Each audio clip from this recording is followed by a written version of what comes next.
মহিলাকে হত্যা করতে চায়, যারা ইবলিসের রাজত্ব কায়েম করতে চায়, যারা ইবলিসের সন্ত্রাসী পুরা পৃথিবীতে চালাতে চায়, যারা নারী দেহ ব্যবসা করতে চায়, যারা নারীদের ইজ্জত বিক্রি করার জন্য লাইসেন্স পর্যন্ত দেয়। এত জঘন্য মানুষ হতে পারে যেখানে বেটি হলো মায়ের জাত, যেখানে মায়ের জাত নারীরা সেই নারীকে লাইসেন্স দিচ্ছে, যাও তোমার তো বিক্রি করে খেয়ে যাও। এইরকম একটা জঘন্যতম অপরাধ যে পৃথিবীতে হতে লাগে, ওই পৃথিবীর মুফতিরা চুপ, ওই পৃথিবীর উলামারা চুপ, ওই পৃথিবীর পীর সাহেবরা চুপ, ওই পৃথিবীর পীরজাদারা চুপ। তাহলে মনে রাখতে হবে এই জমিন আর বেশি দিন নাই গো, কারণ আল্লাহ জমিনের উপরে আল্লাহ যে জিনিসটাকে অপছন্দ করে ওটা অবাধে হতে লেগেছে, সবাই মুখ বন্ধ করে রেখে দিয়েছে। আবার যদি কেউ বলতে চায় তাকে সাপোর্ট তো দূরের কথা, তাকে কি করে থামানো যায় সেটাও চেষ্টা চলতে লেগেছে।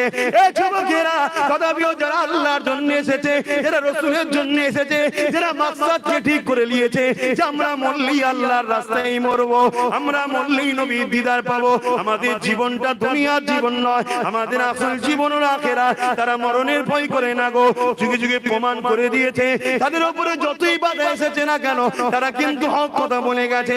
এই আজকে বলে দিয়ে যায়, হে আমার মা বোনেরা, দুনিয়া তোমাকে লোভ দেবে, অর্থ দেবে, ফ্রি খাবার দেবে, বিভিন্ন সুযোগ সুবিধা তোমাকে দুনিয়া দেবে, তোমায় নিতে কোনো বাধা দিচ্ছি না, কিন্তু ওই জিনিসটা নেবে না যে জিনিসটা নিতে গিয়ে তোমার আল্লাহ নারাজ হবে, যে জিনিসটা নিতে গিয়ে তোমার নবী নারাজ হবে। এতে তোমায় শুকতে হয় শুকিয়ে যাও, আল্লাহকে নারাজ করো না, মরতে হয় মরে যাও, আল্লাহকে নারাজ করো না, সম্পর্ক বিচ্ছেদ হয় হয়ে যাক, আল্লাহকে নারাজ করো না, সমাজ তোমাকে বয়কট করে দিক, আল্লাহকে নারাজ করো না, সমাজ তোমাকে আনচালচার বলে বলুক গিয়ে যাক, আল্লাহকে নারাজ করো না, কারণ আমার আল্লাহকে নারাজ করতে পারি না, কেন তিনি জান দিয়েছে তিনি নেবে, পৃথিবীর কারো কোনো ক্ষমতা নাই আমার দেখো। এই আমার মা বোনেদের উদ্দেশ্যে বলে যায়, দুনিয়ার জমিনে যতদিন বাজবে খাতুনে জান্নাতের জীবনী কেন, খাতুনে জান্নাতকে ফলো করো। দোনো জাহানের বাদশার মেয়ে ছিল, আল্লাহ যার জন্য কায়নাত তৈরি করেছে সেই খাতুনে জান্নাত তার আর মেয়ে ছিল। এই যুবকেরা আপনারা তরুণেরা, এমনও দিন গেছে খাতুনে জান্নাত সেহরি করেছে পানি দিয়ে, ইফতার করেছে পানি দিয়ে, 3 দিন সংসারে গেছে শুধু সেহরিতে পানি, ইফতারে পানি, অন্য কিছু খাই না গো। এ আমার মা বোনেরা, আজ তো তোমার আমার কারো বাড়িতে খাবার অভাব নাই, কিন্তু দাজ্জাল যেদিন আসবে এই দুনিয়ায় অভাব দেখা দেবে, সেই প্ল্যানটা দুনিয়াতে চলছে। এ যুবকেরা আপনারা তরুণেরা, দাজ্জাল ওই সময় কবরের ধারে নিয়ে যেয়ে বলবে এটা তোমার দাদুর কবর, দাদির কবর, এই কবর থেকে ওঠো, সঙ্গে সঙ্গে তোমার দাদু দাদি উঠে পড়বে। দাজ্জাল বলবে আমাকে খোদা বল, সোনা দানা দেবো এবং জান্নাত দেবো, আমি তোদের খোদা, দেখ মোরাকে জিন্দা করে দিলাম, ধোকায় পড়ে যেও না গো। তোমার দাদু দাদি সুরা ধরে ইবলিস শয়তান উঠে পড়বে গো, হাকিকাতে কিন্তু তোমার দাদু নয়, ওগুলো শয়তানেরা, ওগুলো জিনেরা সুরা ধরে আসবে। তাহলে আজকে অভাব না থাকার পরেও যদি আমাদের মা বোনেরা দুনিয়ার লোভে পড়ে যায়, সেদিন অভাব হবে, সেদিন আমরা কি করব? এই মা বোনেদেরকে বলে দিয়ে যায়, খাতুনে জান্নাতকে দেখে এসে গো। খাতুনে জান্নাত কি বলেছিল, হে আমার স্বামী, আমি যখন মারা যাব আমাকে রাত্রিরে দাফন করবে, আমার খাটিয়ার উপরে মোটা করে কাপড় দেবে যাতে দুনিয়ার কেউ না বুঝতে পারে। ফাতেমা লম্বা ছিল, ফাতেমা বেটে ছিল, ফাতেমা মোটা ছিল, ফাতেমা রোগা ছিল, এত পবিত্রতা অর্জন করেছে গো। তাই ফাতেমার মর্যাদা কত থাকবে শুনে রেখে দাও। জান্নাত যেদিন আল্লাহ পাক বিচার করবে, ওই কিয়ামতের দিনেতে হযরত ফাতেমা দাঁড়িয়ে যাবে, ও আমার আল্লাহ পাক, আজ আমি আপনার কাছে জানতে চাই আমার কারবালায় হাসান কেন শহীদ হয়েছিল, আজ আমি জানতে চাই আমার হুসাইন কেন কারবালায় শহীদ হয়েছিল, আমার হাসানকে কেন বিষ খাওয়ানো হয়েছিল।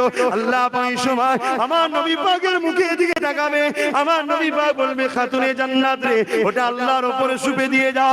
ওই সময় খাতুনে জান্নাতকে আল্লাহ বলবে, হে আমার খাতুনে জান্নাত নেক বান্দি, যাও, আমি আল্লাহ তোমাকে ইজাজত দিচ্ছি, জান্নাত চলে যাও।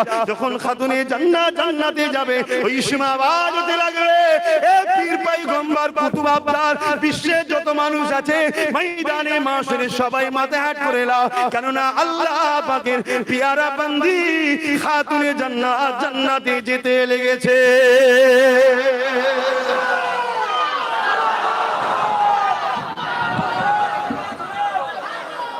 তাহলে আজকে আমার মা বোনেদের ভাবতে হবে, কদিন বাঁচবে, একটু সবর করো, পর্দায় থাকো।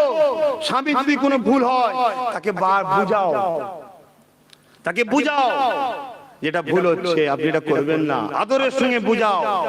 স্বামী যদি কোনো অভাব হয় স্বামীকে টেনশন দিও না, স্বামীকে বলো ঠিক আছে চিন্তা করেন, আমাকে ভাবতে হবে না, আমি দোয়া করছি আপনার জন্য। কেউ না খুশি হোক আমার আল্লাহ খুশি হয়ে যাবে, জোরে বলুন সুবহানাল্লাহ। আর স্বামীদেরকে বলে যায় খবরদার ঘরের আড়ালে যদি তুমি কারোর উপর জুলুম করো, পৃথিবীর কেউ না দেখতে পাক, তোমার স্ত্রীর স্রষ্টা আল্লাহ কিন্তু দেখতে পাচ্ছে, জবাব কিন্তু আল্লাহর কাছে দিতে হবে।